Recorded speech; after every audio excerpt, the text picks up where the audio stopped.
From FingerLakes1.com, I'm Josh Durso, and this is Inside the FLX. Our guest this hour is State Senator Pam Helming. The Republican who serves the 54th District is in the home stretch of her first term in office, and this November she will once again be on the ballot seeking another. She's here to talk about some local issues, update us on her campaign efforts, and of course, reflect on the first term. Senator, thanks so much for being here. Josh, thank you so much for having me. It's great to be back. Last time we spoke was, I believe, before the primary campaign in 2016. And I have to say, this is an incredible new office that you have here. Yeah, it's just gorgeous. Some changes for sure. Absolutely. So expectation versus reality, I guess, is the probably the question you're getting the most. Obviously, it's been about 2 years since we talked last here on the show. Any surprises or anything that might have made you say, wow, that wasn't quite what I expected? No, I would say it's been what I expected. It's actually been a lot more than what I expected. It's been absolutely wonderful. One of the things I wanted to be sure I was able to do was to help local people. As you know, I was in local government before, and I could see the impacts of anything we did at the local level. We could see the positive benefits it had on the people we represented. And I wanted to be sure that I had that same opportunity in the Senate, and it has been all that and a whole lot more. It's just actually been fantastic. So moving forward, what are some of the goals if you are able to obviously secure another term? What are some of the goals now that you have your feet on the ground and you're off and running? Yeah, I feel like I've had my feet on the ground and I've been running since day one, and I have not stopped. I haven't let up, and I will continue with this pace that I keep now. You know, what's incredibly important to me is being in touch with the people that I represent. I try and do that in a number of different ways. I'm out and about in the public as often as possible. I attend, fun things like parades and events to recognize people, but also do a lot on social media to keep people connected to what's going on. We do a number of surveys. The responses we get to our surveys has been absolutely incredible. I'm so impressed that people take the time to respond back to those surveys. That information helps guide me. And of course, I have done a number of mobile office hours. So I travel from one end of the district to the other, holding these office hours out in the community. I did 13 last year, and I have half a dozen scheduled so far this year. And this year I'm doing something new too. I'm working with workforce development, and we're visiting a number of small businesses to get that feedback. So all of this feedback, why it's so important, is it helps me then when I go back to Albany to understand what's important to the people of the 54th District, what I need to be a strong advocate on. How important is it to have that level of feedback and that engagement from the public when in a lot of ways the public seems to be a little despondent at times toward politics in general, but you seem to have been able to encapsulate what's going on and really get in touch with people? Yeah, I think, again, it's just having that open door policy, being out in the community. People are so willing to share. I think, there's some disenfranchisement, if you will, at the federal level, but I haven't felt it at the state level. And again, maybe it's because all the time and the effort that I put into reaching out to people, and I so appreciate their partnerships and their willingness to share with us. So as you may know, I have also opened up district offices. So I have a district office in the Auburn area, and I also have one in Wayne County. We're open 2 days a month in Wayne County. So again, just giving people more options, more ways to reach out to us and share their thoughts and feelings, I think has really helped. So obviously the big breaking news in the last 2 weeks, the devastating flooding in South Seneca. What are you saying to those who have been impacted directly or indirectly by the flooding? And what should they expect over the next several weeks and months? Obviously, it's going to be a long process, but what are those expectations? So it is. You're exactly right that it's devastating. I went through the Lake Ontario flooding last year, but what has happened in southern Seneca County, I've never seen anything like it. It looks like a hurricane just went and wiped out people's homes, their cars, for some of them, their businesses. As you know, I was down there on the day the flooding occurred. Actually, I was in Ovid about 7:30 in the morning, the northern end of Ovid, and it was not raining too bad or anything. Yeah. And it was when I saw the Finger Lakes One notice about the flooding that I said, heck, I got to get down there. And what I was just so unprepared for what I saw. It actually looked like a trash heap in the lake, the way the water just came down from behind the homes and pushed everything into the lake. So I did some surveying on day one, but one of the things I learned from the Lake Ontario flooding is that initial flood point, the first week or so, you really don't know the extent of the damage. It's not until some of the cleanup is done that you really see. So I've been down, I was down the day after the flooding, and I went down Tuesday night and met with some families. And most of the families in Seneca County do not have flood insurance. And to be honest with you, they're not looking for handouts. They're not looking for a welfare, but they are looking for some assistance to get back on their feet. FEMA's out doing assessments. State Emergency Management is out doing assessments. So we're waiting for that data to come back to see if we'll meet the threshold for the FEMA declaration. I've been in touch with Chairman of the Board of Supervisors, Chairman Shipley, talked to him about some things I think we need to look closely at. For instance, the Waterloo, the Village Water Treatment Plant. It's outside of the flood zone, right? But their water intake pipe is in shallow waters of Seneca Lake, and who knows what they're taking in and how it's impacting their treatment process. So that's an area we could look at. Maybe we need to make some improvements there, and we could add that to the FEMA deck. I don't know, I have to investigate. Also, Saturday, I'm going to be out meeting with families and property owners in both Lodi and Sheldrake.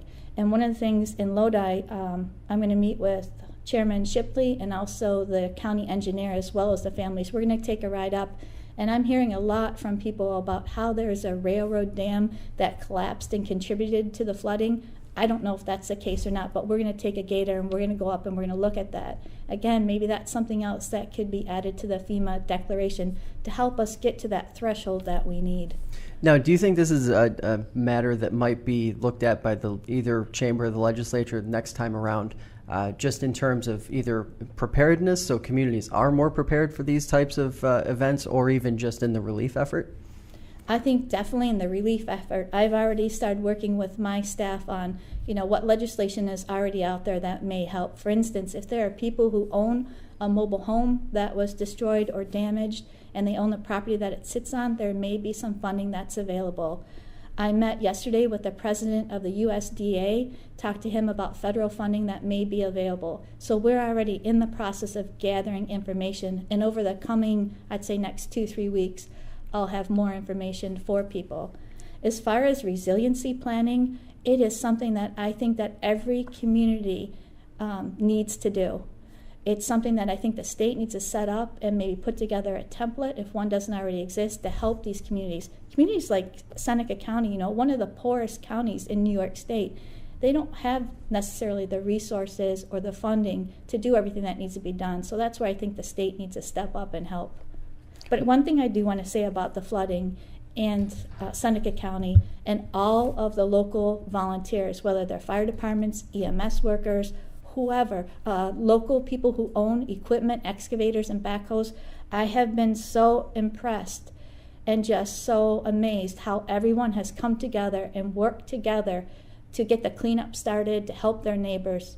On Tuesday night, all of the emergency management folks had a meeting, the local people down at the Lodi Fire Department, and I stopped in, and again, just incredible. They're already evaluating their response and working out ways they can do things more efficient going forward. But like I said, I was down there when the flooding, a few hours after it started, and the local folks managed the scene and the situation incredibly. Mm-hmm.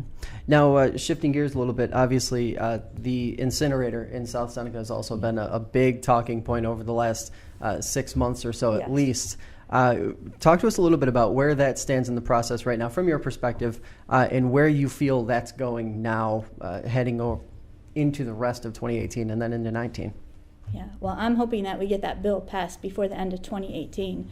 And the reason being is, as you probably are already aware, that we passed that bill unanimously in the state Senate. And we passed it at the end of the session when people were saying that things weren't getting done in the state Senate, which I totally disagree with. But staying on the subject of the incinerator, I want to give so much thanks out to the wine industry, Willow Lean, to Seneca, Gas Free Seneca, Joseph Campbell, Yvonne Taylor, and others, because they really rallied the troops and really put the support behind me. When I was putting together the bill which would ban this incinerator, this specific incinerator, not incinerators across New York State, not at all, but we had to compromise. In order to get the assembly to agree to carry a same-as bill, both sides had to compromise. I worked with the chair of the Assembly Energy Committee, Mike Cusack, and he did an incredible job as well.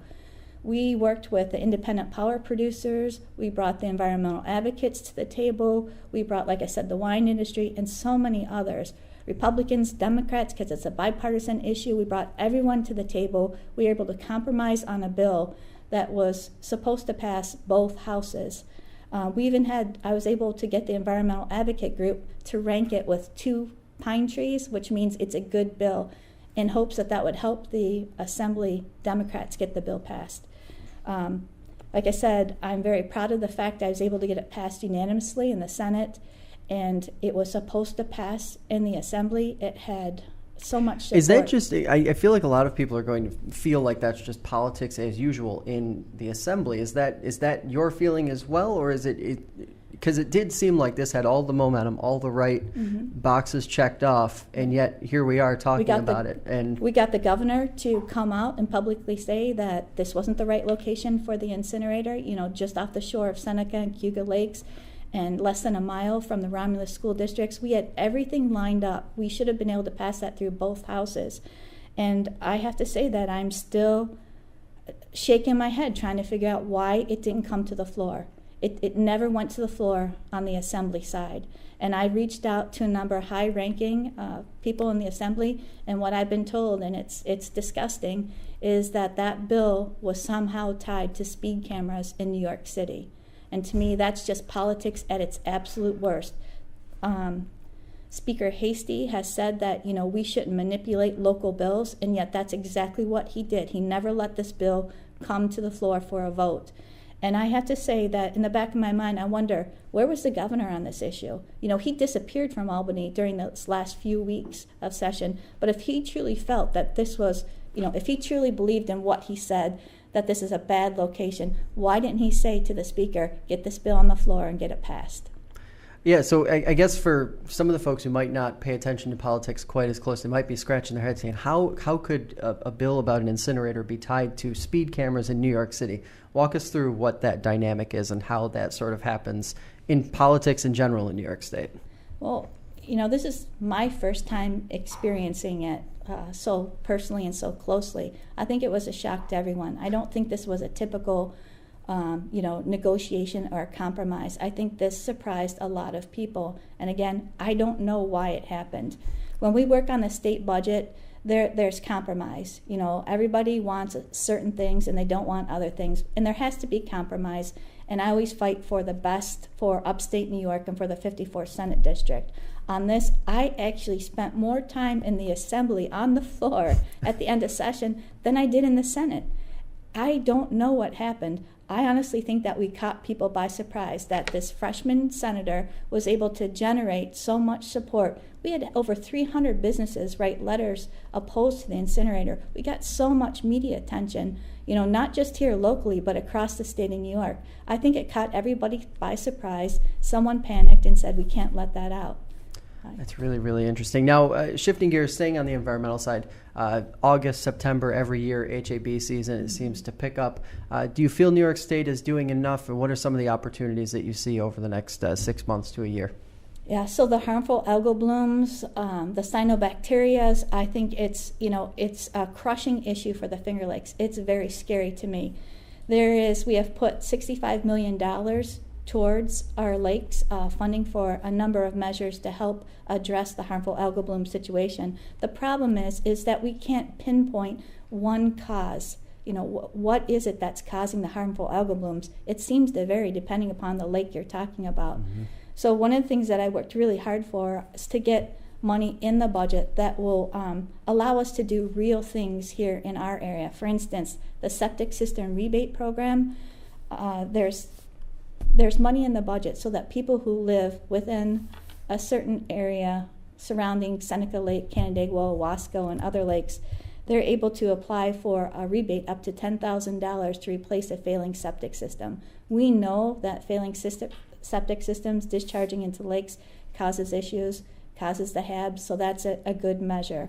And I would encourage anyone who's interested in learning more to reach out. Those programs are administered by their local soil and water conservation district. So I encourage people to reach out.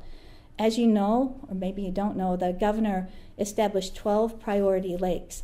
And I have 4 Finger Lakes in my Senate district. Owasco and Cayuga were part of the priority lakes. I fought hard to get Canandaigua and Seneca added in. I was not able to. The governor would not move on that issue. But what I was able to do was to get seats at the tables for their meetings for Kevin Alvaney from the Canandaigua Lake Watershed and Dr. Lisa Kleckner from Finger Lakes Institute. So they have input at all of those meetings. And the other thing we were able to do, there was some question on the funding, the grant funding that would be available for lakes with HABs, if those 12 priority lakes would get special treatment, if you will, score extra points, and have a better chance of getting that grant funding than our lakes that aren't on the list. We made sure that that's not happening. Also with Seneca Lake, I think it's important to have a watershed manager or a lake manager, if you will, one person who coordinates the efforts of all of the communities around the lake. And I was able to secure not grant funding, but an actual line in the New York State budget for $200,000, which will allow for the hiring of a Seneca Lake watershed manager. So that will help us to, again, pinpoint the issues addressing harmful algal blooms, come up with plans that can be adopted by all the communities, because it doesn't help, if just one community puts in place measures to protect the lake and the others don't follow suit. Mm-hmm. And I guess the other issue that's so important to us here in the 54th is working with our farmers, right, to manage the runoff from their farms. There's significant funding for CAFOs, the large dairy farms, to do manure storage. There's a lot that's available, and again, if anyone has questions, I encourage them to give my office a call. So let's talk a little more about the farming aspect. You have probably in less than 2 years become the state's one of the state's biggest advocates for the farm industry as a whole, which is great because agriculture is pivotal here in the Finger Lakes. Obviously, the reason why is probably pretty personal, but I just am very curious about your feelings toward the actual progress you've made or been able to make in securing grant funding and different changes in legislation, that sort of thing, over the last year and a half.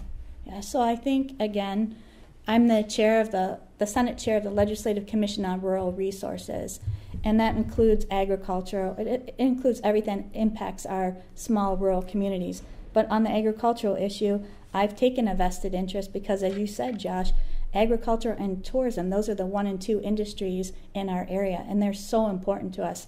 So fighting for the proper funding and the state budget has been critical. Fighting for legislation that our farmers need has been a priority for me. And just to give some background there, when the governor comes out with his budget and presents it, the 2 years now that I've been through budget cycles, he zeroes out all of the farm, all of the agricultural funding, whether it's research for hops and barley or honeybees or it's for storage or it's for new programs to help farmers. He zeroes it out. And every year, the 2 years that I've been there, I've gone to bat, staying up 24 hours a day, watching what's happening at the different budget tables to make sure that there are restorations made. So let's talk a little bit about prison safety and prison reform. Prison reform allegedly coming this winter, but you have questions, you have concerns about contraband specifically. Yes. Walk us through what that looks like. So I have 2 prisons, maximum security prisons in my district, 5 Points here in Seneca County, and a facility in Auburn as well. And I work very closely with NYSCOBA, the corrections officers, and others. One of the problems that we have, and I actually first heard about this from parents who came to one of my mobile office hours. Their son is imprisoned. He's a drug addict, and they were telling me how he is having such a hard time kicking the drug habit while he's in prison because of the availability of drugs. And then add to that all the stories I hear and that we read about the different riots, the violence that occurs in the prison, the attacks on guards, prisoners on prisoners, etc. So I worked with NYSCOBA on legislation that would do more to screen visitors who are coming into the prisons, so visitor screening. And it includes like common sense measures, not very costly measures, but having canines at the entrances on a rotating basis, doing visitor screenings, pat downs, and at one point it includes doing a search of visitors' cars, because the data shows that the contraband is coming in from people from the outside. And whether that's the drugs, whether it's weapons, it's coming in from the outside. And right now the guards are so limited in what they can do. So getting back to your point about working with the assembly to try and get things actually completed, I worked with an assembly sponsor on this contraband bill, and in the first go-round, they thought it was too restrictive. So we did things to amend it. Like, for instance, we removed the screening of the visitors' cars. We backed down on the number of days that canines would be at the prisons. I did everything I could, working with the corrections officers, NYSCOBA, and the assembly members to get something that would pass, be a starting point for us, right? I even got the money that it would take to do a part of that implementation into the budget. So it was a green light, it was go, it should have happened. And at the last minute, the second revision, again, the assembly failed to pass it. They failed to take it up. So are you concerned at all about what a prison reform package could look like coming from the governor's administration, which, if anything, seems to be a little lax on real forceful policy in this neck of the woods? I am concerned, and I think that the governor's talking about doing something come January or whenever. But look, we could do something right now. We could get this legislation that I proposed. We could get it passed. We could start right now helping to protect the prisoners and our guards who work there. We don't have to wait to do anything. When I first started as senator, one of the first calls I made was to the commissioner or the acting commissioner about the use of the sprays in the prisons, because I had heard from NYSCOBA that's an effective tool, but they weren't using it in either of my prisons. So I called the commissioner to find about the rollout program. And honestly, to be quite blunt with you, I was given kind of the runaround until I said, look, I want specific dates. If you're saying you can't hand out the gas until there's training, when's that training scheduled? So we finally have that in our prisons, and it is an effective tool. But sometimes I think it's just about putting the pressure on. And this kind of reminds me, this is one thing about me. A lot of people in Albany, they gave me a nickname. They call me Persistent Pam, because I just keep pushing.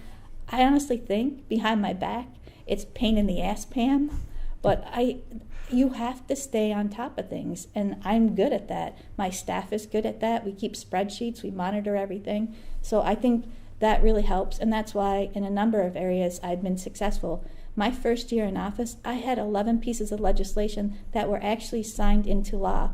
That was more than any other freshman senator in the majority. This year I have 25 bills. Probably half of them didn't pass the assembly. The other half, I'm wondering if the governor's going to sign off on them. I'll know at the end of the year.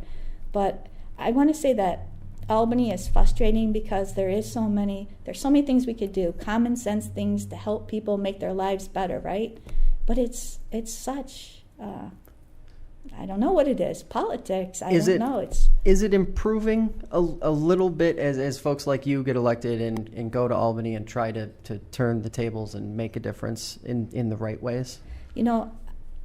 I feel like things are improving. I feel like a lot of times in the media and the newsprint, what we read about are all the negative things that go on. And there are negative things, all the corruption and everything. But I feel like there is a change happening.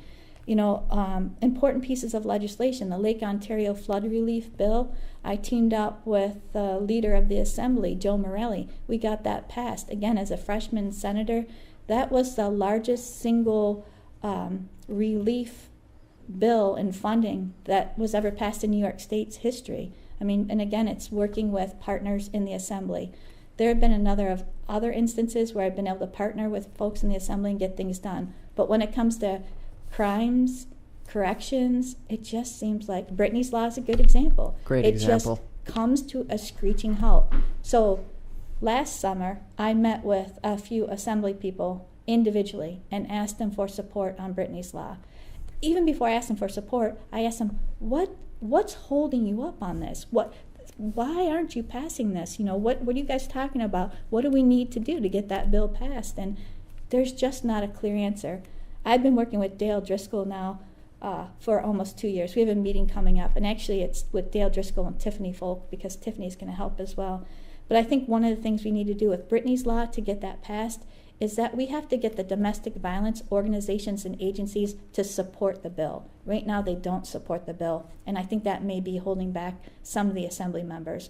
So we need to focus on finding out why the domestic violence organizations don't support it, doing what we can to address it, and revising the bill and getting it back out there. We have the support. Wayne County Sheriff Barry Verts, he's now the president of the New York State Sheriff's Association. Last year I had him out. He spoke at a press conference. We had other domestic violence victims there speaking. It was so impactful how anyone could turn around and vote no. Honestly, I don't get it. I don't get it. I think that's interesting, because here you are, you're in the fight, you're fighting it on a daily basis, and even you're left scratching your head on some of these bills, just saying, why? How did we get here? What is this? Yeah. So last but not least, I just want to give you the opportunity to let our listeners know what you have coming up, any events that you're going to be at or sponsoring where they might be able to connect with you and talk with you, or even just your social channels where people can get a hold of you. Sure. So we have, like I said earlier, a number of mobile office hours set up, and that information is all on my website. I also have some great events coming up. In a couple of weeks, we'll be meeting with all of the volunteer fire departments to talk about their issues that they're struggling with finding volunteers. So September 20th, I believe, is the date for that. I also have a minority women-owned business public hearing. I'll have other senators there. We'll have a number of businesses testifying on their thoughts on that program. In the budget, the governor tried to jack up the minority women-owned business component from, I think it's 25% or something around that now, up to 52% or 58%. That's hurting upstate New York, and it's really hurting the North Country. We just can't meet those requirements. So again, I'm hosting a public hearing on that. I'm also taking nominations for the Veterans Hall of Fame. That information, again, is on my website. Awesome. Well, we really appreciate you taking the time. You're working overtime now, of course, because you're working every day and you're running on top of that. So thanks for carving out about 30 minutes to talk with us today. Thank you, Josh. Well, that's going to do it for us today. I'd like to thank Senator Helming, our listeners, and, of course, FingerLakes1.com for making this program possible. Until next time, stay informed, Finger Lakes, and we will see you soon.